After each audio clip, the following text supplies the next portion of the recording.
कितने भागों में? 3 भागों में।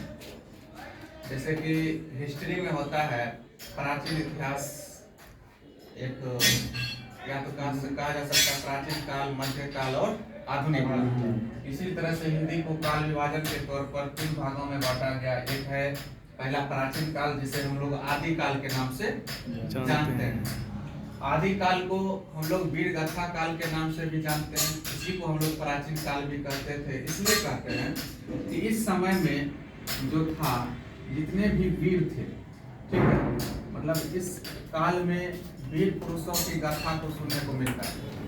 हिंदी के जितने भी विद्वान वीर पुरुष की गाथा को उदाहरण लीजिए तो कौन वीर के बारे में? वीर बहुते हैं, जैसे कि आप बिहारी का भी नाम ले सकते हैं, ठीक है, अजय जी का भी नाम ले सकते हैं, अजय, ठीक है, आगे देखिएगा ये सब नाम आपको मिलेगा, ठीक है। वो सब एक वीरता के भाव को अपने गद्य और पद के माध्यम से व्यक्त करते थे, ठीक है। उसके बारे में कहानी भी लिखते थे, उसके बारे में कविता भी लिखते थे, ठीक है।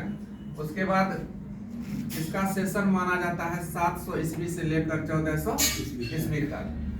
धीरे धीरे विकास हुआ, मतलब हिंदी के जो भी विद्वान थे उनमें जब जागरूकता फैली तो वह काल जो है चेंज हुआ। तो आया प्राचीन काल से किस काल में? मध्यकाल, मिडाइवल एज में। तो मिडाइवल एज को हम लोग 2 काल में विभाजित करते हैं। एक होता है पूर्व मध्यकाल, दूसरा होता है उत्तर मध्यकाल। पूर्व मध्यकाल को इंग्लिश में हम लोग क्या बोलते हैं? Early medieval phase. और उत्तर मध्यकाल को इंग्लिश में बोलते हैं लेटर मिडाइवल एज। किसके परिप्रेक्ष्य में? हिंदी के परिप्रेक्ष्य में। तो इसमें पूर्व मध्यकाल को हम लोग भक्ति काल के नाम से भी जानते हैं, क्योंकि इस काल में भक्ति का उल्लेख किया गया है। रैदास, मतलब ऐसे ऐसे भक्ति भावना हुए, ऐसे ऐसे विद्वान हुए, इस काल में सिर्फ भक्ति का पूरा समय चला। ये जो आला रुदल नोच में देखा था वो कौन काल में? वीर गाथा काल का अल्लाह, उसमें वीरता, शौर्यता, ठीक है, उसमें भक्ति वाला नहीं। भक्ति काल में जैसे हो गया में दास लगा हुआ है, ठीक है, नाभादास, तुलसीदास, सूरदास, फल्लादास, दास, मतलब एक तरह इस काल में भक्ति की भावना जगी थी आदमियों के बीच, किसी का दास, ठीक है। इस काल में आदमियों के बीच भक्ति का जो है ना एक प्रेरणा जो था, एक विस्तृत रूप से देखने को मिला। इसका सेशन में 1400 ईस्वी से लेकर कब तक? 1700 ईस्वी तक। उसके बाद पूर्व से चेंज हुआ उत्तर मध्यकाल में। किस काल में? उत्तर मध्यकाल को हम लोग हिंदी में जानते हैं रीति काल के नाम से। और रीति काल इसका मतलब होता है, एक कहा जा सकता है श्रृंगार, भक्ति के बाद श्रृंगार, ठीक है। श्रृंगार काल के कवि, उसमें जो है श्रृंगार की भावना का जो है वर्णन किया जाता था, ठीक है। श्रृंगार रस के कवि सब हुए इस काल में। उसके बाद आइए इसमें आधुनिक काल में। आधुनिक काल की शुरुआत हम लोग भारतेंदु युग से करते हैं। आधुनिक काल हिंदी का जो होता है उसे भारतेंदु युग से उनकी शुरुआत मानी जाती है। इनका जो सेशन होता है 1850 से लेकर 1900 ईस्वी तक।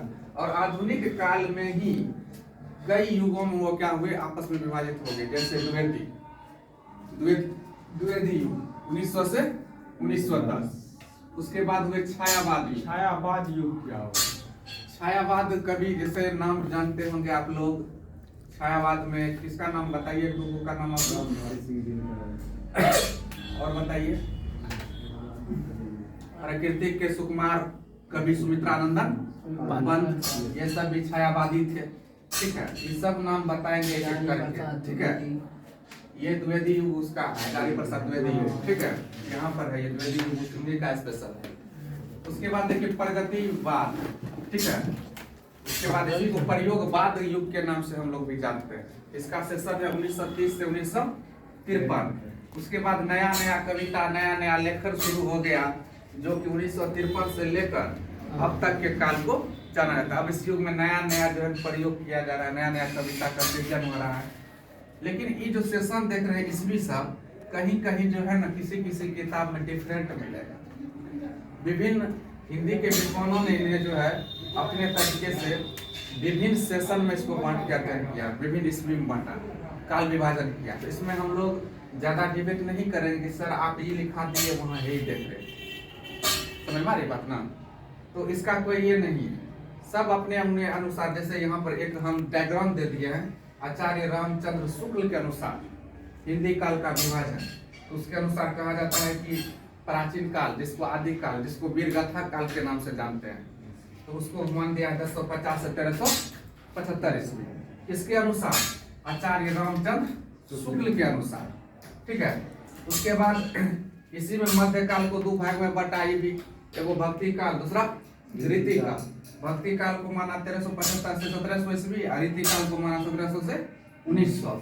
और आधुनिक काल की शुरुआत यह अपने अनुसार आचार्य रामचंद्र शुक्ल 1900 ईस्वी से मानते हैं। कब तक? 1904 तक। तो ये अपना अपना जो है क्या था, अपना अपना मत था, विद्वानों की आपसी मत थी कि ना यहाँ से ये शुरू होता है, यहाँ से ये शुरू होता है। तो हम लोग एक जो बहुत ही अच्छे विद्वान हैं उनके अनुसार एक हम डायग्राम ले लेते हैं, इनके अनुसार काल का विभाजन ये है। इस पे कभी भी डिबेट आपस में हम लोग नहीं करेंगे। दूसरी बात, यह काल विभाजन के बाद तो देख ही लिए। तो पहला बात है कि जो नाम देख रहे हैं, जैसे प्राचीन काल में वीरगाथा काल, इसको हम लोग आदि काल के नाम से भी, ये जो नाम देख रहे हैं कि वीरगाथा काल, प्राचीन काल में वीरगाथा काल किसने कहा इसे? इसमें लेखक के नाम को हम लोग देखेंगे। चारण काल भी आता है, इसको हम लोग कहते हैं। विभिन्न काल के नाम से इसको हम लोग जानते हैं। विभिन्न हिंदू के विद्वानों ने इन्हें विभिन्न नाम से इनको विभूषित किया। तो उन सारे विद्वानों का नाम देखेंगे और किन किन नाम से हम लोग इस काल को जानते हैं, इसका एक डाटा, ठीक है। आगे हम लोग